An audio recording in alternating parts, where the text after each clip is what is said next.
Paroko, Reverendo Padre Douglas Tibado.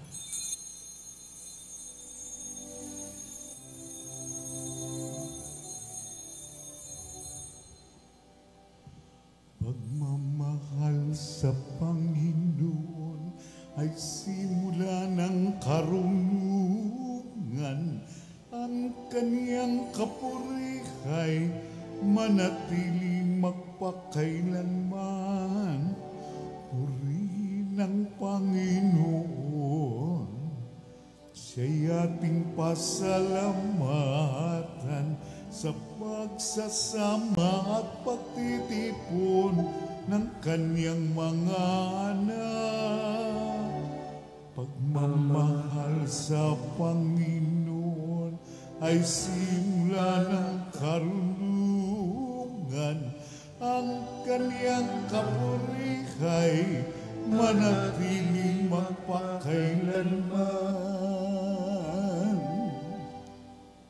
Sa ngalan ng Ama at ng Anak at ng Espiritu Santo. Amen.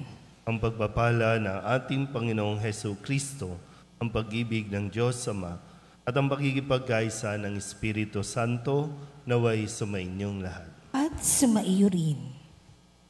Mga kapatid, tinipon tayo bilang mga kaanib ng angkan ng Diyos. Kaya dumulog tayo sa maawaing Panginoong nagpapatawad ng lubos. Sinugong tagapagpagaling sa mga nagsisisi, Panginoon, kaawaan mo kami. Panginoon, kaawaan mo kami. Dumating na tagapag-anyayang mga makasalanay magsisi, Kristo, kaawaan mo kami. Kristo, kaawaan mo kami. Nakaluklok ka sa kanan ng Diyos Ama para ipamagitan kami. Panginoon, kaawaan mo kami. Panginoon, kaawaan mo kami. Kaawaan tayo ng makapangyarihang Diyos, patawarin tayo sa ating mga kasalanan at patnubayan tayo sa buhay na walang hanggan. Amen. Manalangin tayo. Ama naming makapangyarihan, nililiwanagan ng iyong maaasahang ilaw ang mga naliligaw na iyong pinababalik sa daan para ikaw ay matagpuan. Ang mga kabilang sa nananalig sa iyong anak ay pagkalooban mong makapagwaksi sa tanang salungat sa ngalang Kristiyanong sa iyo'y tinanggap upang ito ay talagang mapangatawan ng ganap sa pamamagitan ni Hesu Kristo kasama ng Espiritu Santo magpasawalang hanggan. Amen. Magsiupo po lahat.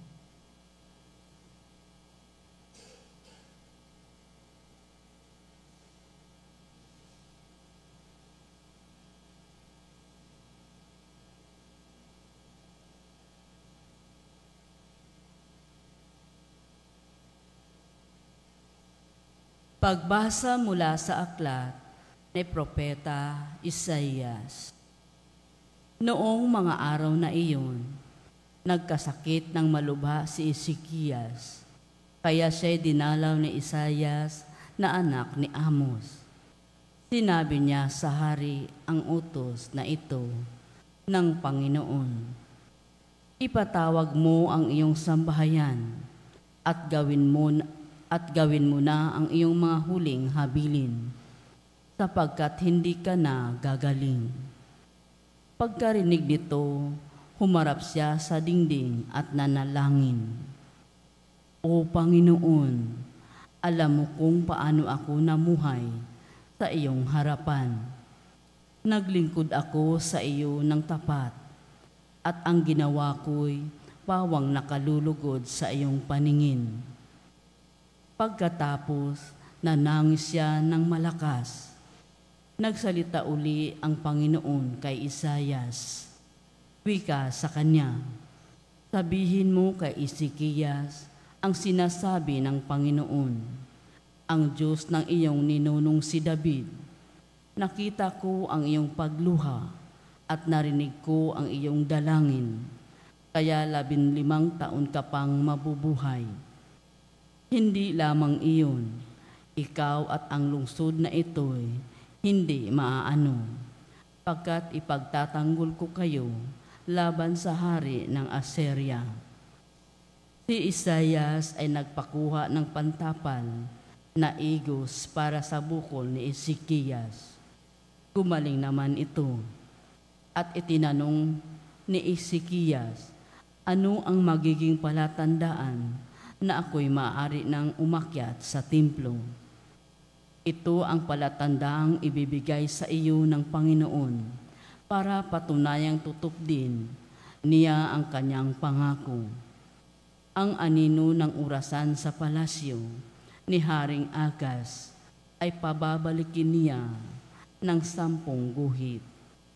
At gayon nga ang nangyari. Ang salita ng Diyos. Salamat sa Diyos. Salmong tugunan ang ating pong itutugon.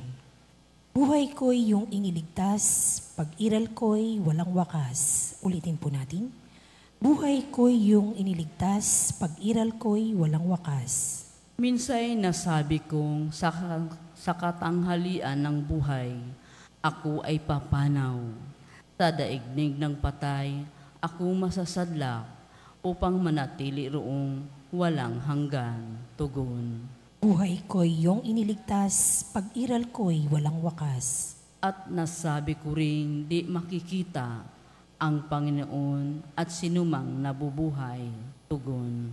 Buhay ko'y iyong niligtas, pag-iral ko'y walang wakas. Katulad ng tulang tirahan ng pastol, inalis sa akin ang aking tahanan. Ang abang buhay ko'y pinuputol mo na tulad ng tila sa isang habilan. Tugon. Buhay ko'y iyong iniligtas, pag-iral ko'y walang wakas. O poon ang mga nilikha ay nabubuhay dahil sa iyo. Ako'y pagalingin at ang aking lakas sana'y ibalik mo.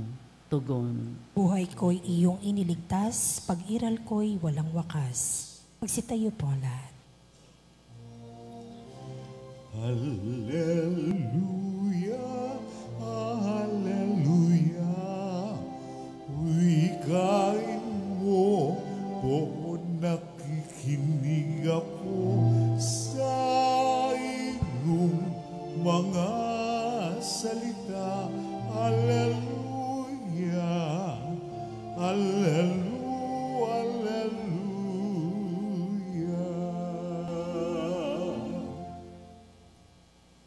Sumainyo ang Panginoon. At sumaiyo rin. Ang mabuting balita ng Panginoon ayon kay San Mateo. Papuri sa iyo, Panginoon. Noong panahong iyon, isang araw ng pamamahinga, naparaan si Jesus sa triguhan.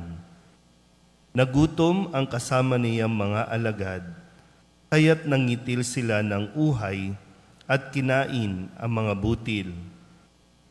Nang makita ito ng mga Pariseo, sinabi nila sa kanya, tingnan mo ang ginagawa ng iyong mga alagad.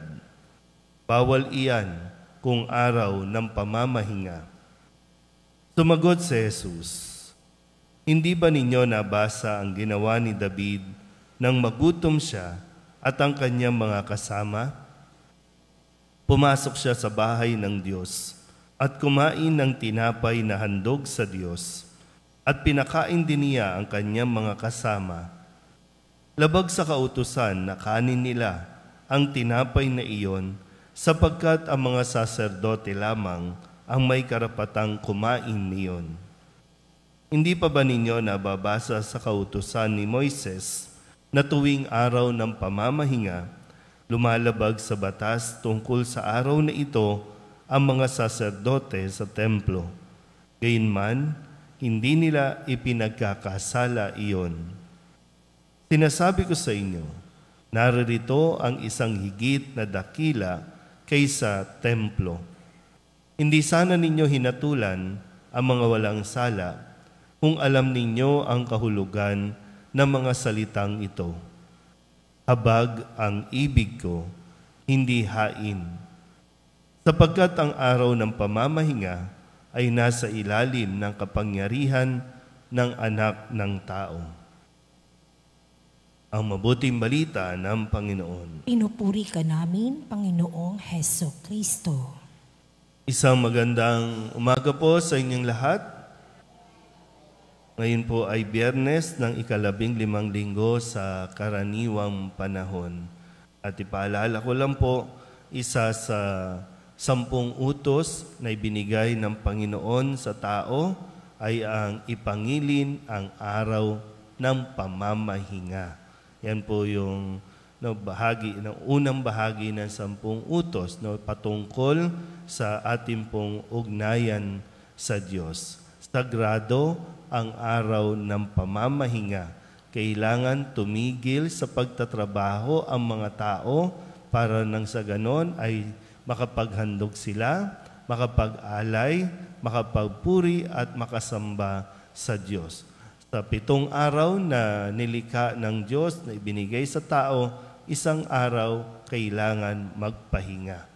Kaya mahalaga at sagrado ang araw ng pamamahinga. Bahagi po ng ating katekismo na itinuturo sa atin, lalo na sa simbahang Katoliko, na kasalanan ang hindi dumalo sa araw ng pamamahinga o sa kasalukuyan, yung mga salita ay pag hindi ka nagsimba sa araw ng linggo, ituturing na mortal na kasalanan. Malinaw po ba yun? Pero siyempre, hindi lang yan basta ipapataw na ay makasalanan ka kasi hindi ka nagsimba. Mayroon tayong mga tinitingnan na dahilan bakit hindi nakapagsimba. Yan ba talaga ay deliberate na nagdesisyon ka na hindi ka magsisimba? O may mga pagkakataon na nagkasakit, may inilagaan, hindi ka nakapunta? Ano yung dahilan? Hindi rin naman tayo basta-basta magsasabi kasalanan, may kasalanan ka o kaya makasalanan ka. Kaya kailangan natin inuunawa ang mga batas o utos na ibinigay ng Diyos. Dahil nga ang 10 utos, kasama na dyan ang pangili ng araw ng pamamahinga, ibinigay para sa ikabubuti ng tao. Hindi lang para sa sarili niya, maging sa kanyang pakikipagkapwa-tao.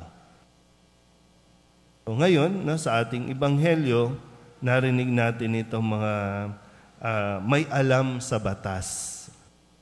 Mga nagtuturo at nagpapatupad sa batas, pero medyo nakakalimutan na nila yung pinaka-puso ng batas.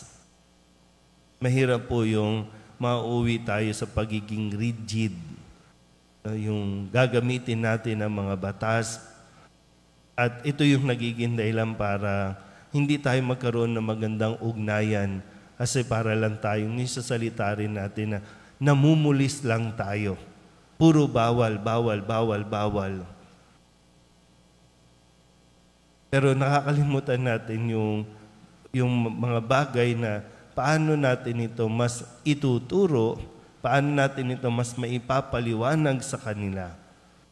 Dahil hindi naman lahat ay aware, kahit nga tayo ay majority Katoliko nito sa bansa natin, maraming mga tao pa rin ang hindi alam kung ano ang mga utos ng Diyos. Hindi rin tayo pwede maging rigid na dahil alam natin, basta na lang natin ipapataw, basta na lang natin ihahatol sa kanila na makasalanan sila. Kaya masigit yung hamon para sa ating lahat. Kaya nga sabi ni Jesus, kailangan natin mas maging mahabagin. Mahirap yung nagsisimba nga tayo kasi nga nagsisimba tayo dahil magiging makasalanan tayo. Bawal kasi. Kung yun lang yung magiging nasa isipan natin, no wonder magiging rigid talaga tayo sa paghusga ng iba na hindi sumusunod ng mga dapat at hindi dapat gawin sa araw ng pamamahinga. Tingnan po natin din kung ano ang ating mga nagiging pag-uugali nagiging pagkilos. Ngayon na nalalaman natin ang mga utos mula kay Jesus na ipinapaliwanag niya ng mas malalim at ng mas madaling maintindihan ng mga tao. Mas gustong na makita sa atin na mas nagiging compassionate tayo o mas nagiging mahabagin tayo, inuunawa natin yung bawat sitwasyon bago tayo humatol o humusga. Amen?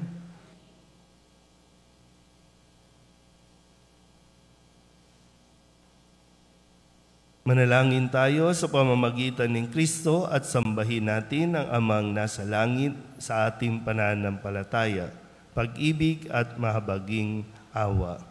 Ang ating pong itutugon, Panginoon ng awa, basbasan mo kami. Panginoon ng awa, basbasan mo kami.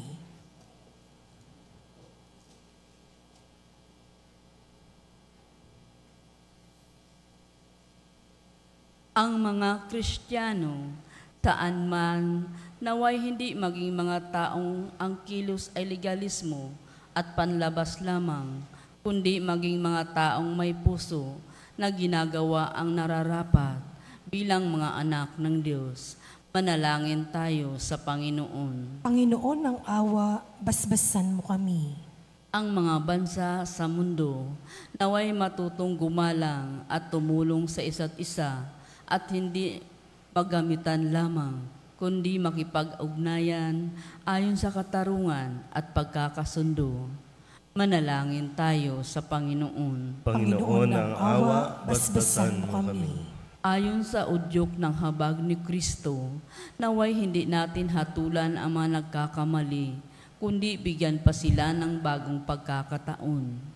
Manalangin tayo sa Panginoon. Panginoon ng awa, basbasan mo kami. Ang mga may sakit at mga nagdurusa, naway tumanggap ng tulong mula sa mga taong may kakayahan at pamamaraan sa pagaanin ang kanilang pinapasaan. Manalangin tayo sa Panginoon. Panginoon ng awa, basbasan mo kami. Ang mga yumao, naway mamahinga sa kalipunan ng mga banal sa piling ng Diyos. Manalangin tayo sa Panginoon. Panginoon ng awa, basbasan mo kami. Idulog din natin sa Panginoon ang ating mga personal na kahilingan, mga panalangin para sa ating mga pamilya, kasama din ang mga kahilingan ng mga nanonood sa online. Lahat ng mga misang pasasalamat, special na intensyon, agarang paggaling ng mga may sakit, tang lahat ng mga kaluluwa na hinihiling na ipagdasal sa misang ito.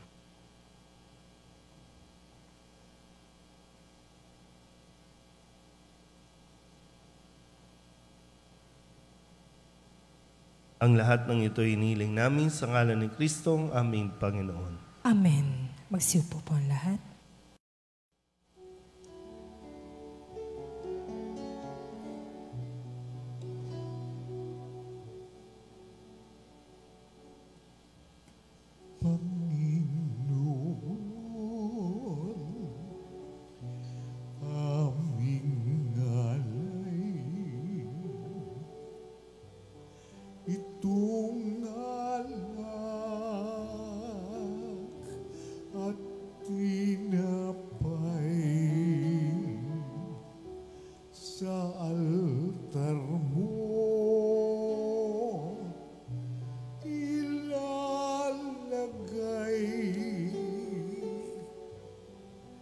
Tanggapin sa iyong kamay.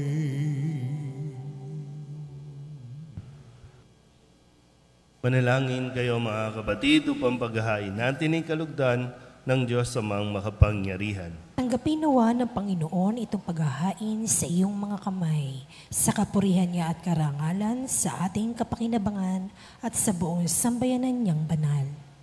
Ama naming lumikha, tunghayan mo ang mga alay na ng iyong sumasamong sambayanan at tanggapin mo ang mga ito para madagdagan ang iyong kabanalan sa mga nananalig na tunay sa pamamagitan ni Jesu Kristo kasama ng Espiritu Santo magpasawalang hanggan. Amen. Sumainyo ang Panginoon. At sumaiyo rin. Itaas sa Diyos ang inyong puso at diwa. Itinaas na namin sa Panginoon. Pasalamatan natin ang Panginoong ating Diyos. Marapat na siya ay pasalamatan. Ama naming makapangyarihan, tunay nga marapat na ikaw ay aming pasalamatan.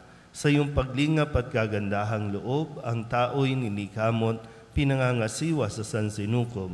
Sa hangad mong siya'y iwastong lubos, siya'y pinagdusa mo sa kanyang pagtalikod. Sa iyong paggiliw, iyong ipinahintulot na makabalik siya sa pamamagitan ni Kristo Jesus. Kaya kaysa ng mga anghel na nagsisiawin ng papuri sa iyo, nang walang humpay sa kalangitan, kami nagbubunyi sa iyong kadakilaan.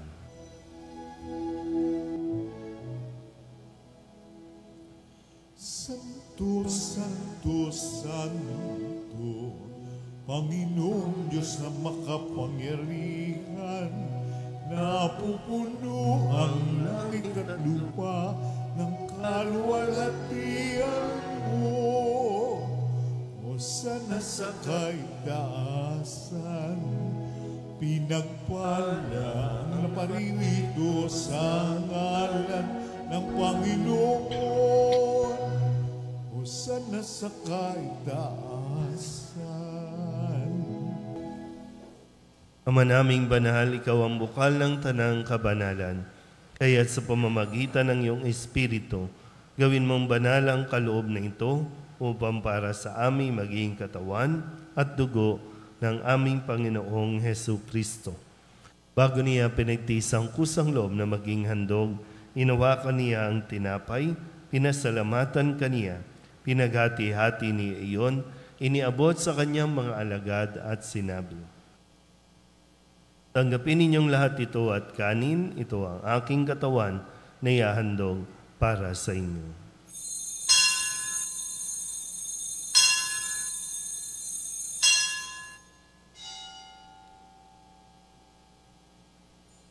Gayun din naman ang matapos ang hapunan, hinawakan niya ang kalis, muli kaniyang pinasalamatan.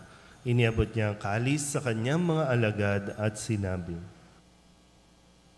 "Tanggapin ninyong lahat ito at inumin. Ito ang kalis ng aking dugo ng bago at walang hanggan tipan. Ang aking dugo na ibubuhos para sa inyo at para sa lahat sa ikapagpapatawad ng mga kasalanan. Gawin ninyo ito sa pag-alaala sa akin."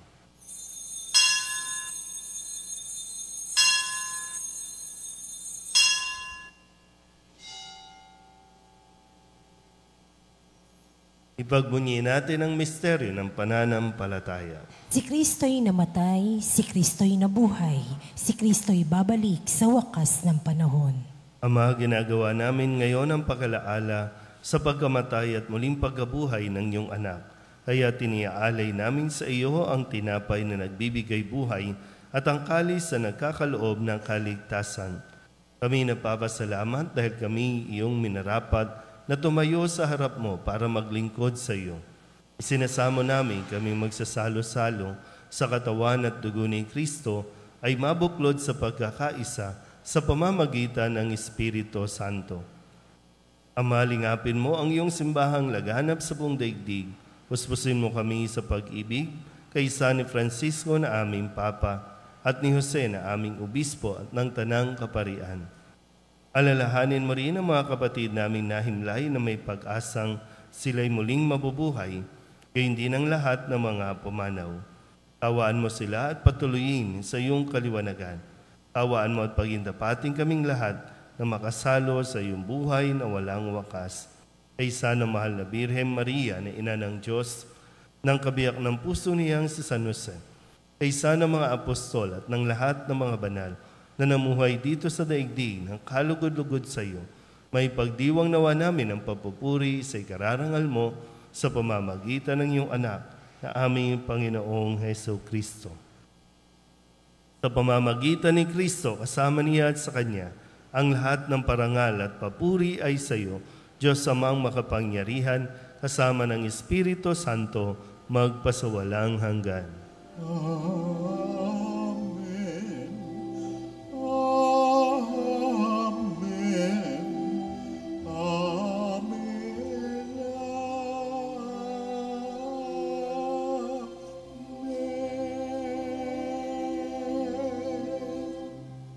Sa tagubili ng mga nakagagaling na utos at turo ni Jesus sa Panginoon natin at Diyos, ipahayag natin ang lakas loob.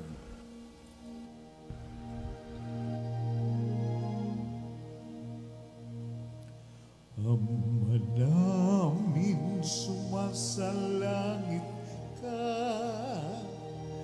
sambahin ang ngalan mo. Mapasa amin ang kaharian mo, sundin ang loob mo dito sa lupa para nang sa langit. Bigyan mo kami ngayon ng aming kakanin sa araw-araw at patawarin mo kami sa aming mga sala para ng pagpapatawad namin sa nagkakasala sa amin. At huwag mo kaming ipahintulot sa lukso at iadya mo kami sa lahat ng masama. Inihiling namin kami iadya sa lahat ng masama, pagkalooban ng kapayapaan araw-araw, iligtas sa kasalanan at ilayo sa lahat ng kapahamakan, samantalang aming pinananabikan ang dakilang araw ng pagpapahayag ng tagapagligtas naming sa Jesucristo. Sapagkat iyo ang kaharian at ang kapangyarihan at ang kapurihan magpakailanman. Amen. Panginoong Jesucristo, sinabi mo sa iyong mga apostol, kapayapaan ang iniiwan ko sa inyo, ang aking kapayapaan ang binibigay ko sa inyo. Tunghayan mo ang aming pananampalataya at huwag ang aming mga pagkakasala. Pagkalooban mo kami ng kapayapaan at pagkakaisa ayon sa iyong kalooban, kasama ng Espiritu Santo, magpasawalang hanggan. Amen. Ang kapayapaan ng Panginoon ay laging sumainyo. At sumaiyo rin. Magbigayin po tayo ng kapayapaan sa isa't isa.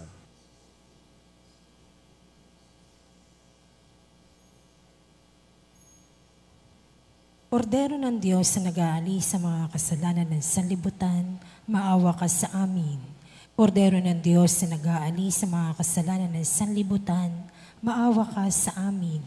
Kordero ng Diyos na nag-aalis sa mga kasalanan ng sanlibutan, ipagkaloob mo sa amin ang kapayapaan.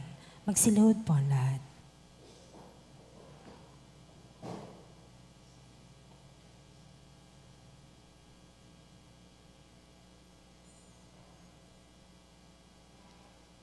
Ito ang kordero ng Diyos. Ito ang nag-aalis ng kasalanan ng sanlibutan. Mapalad ang mga inaanyayahan sa kanyang piging.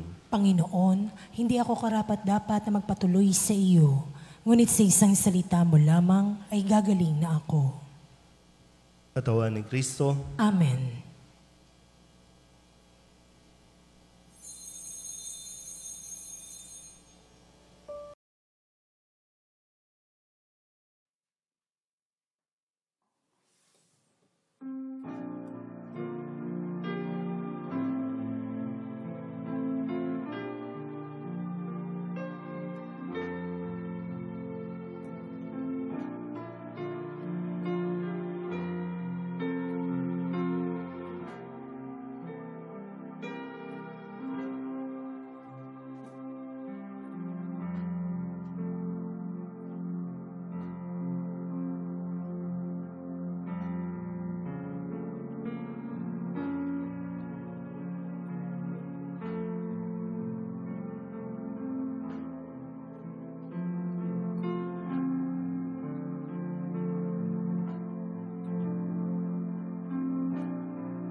Magsitayo po lahat.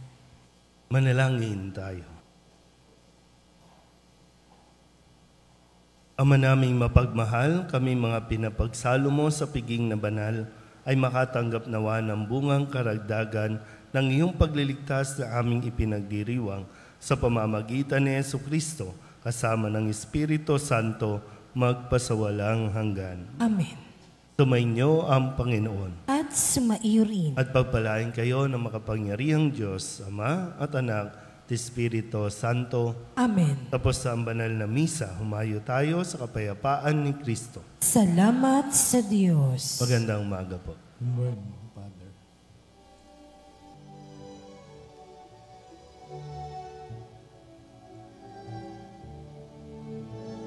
Walang sinumanang nabubuhay para sa sarili lamang.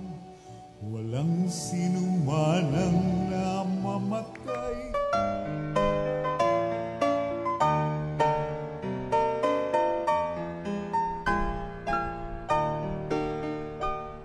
Nuestro Padre Jesús Nazareno, sinasamba ka namin, pinipintuho ka namin, aral mo ang aming buhay at kaligtasan.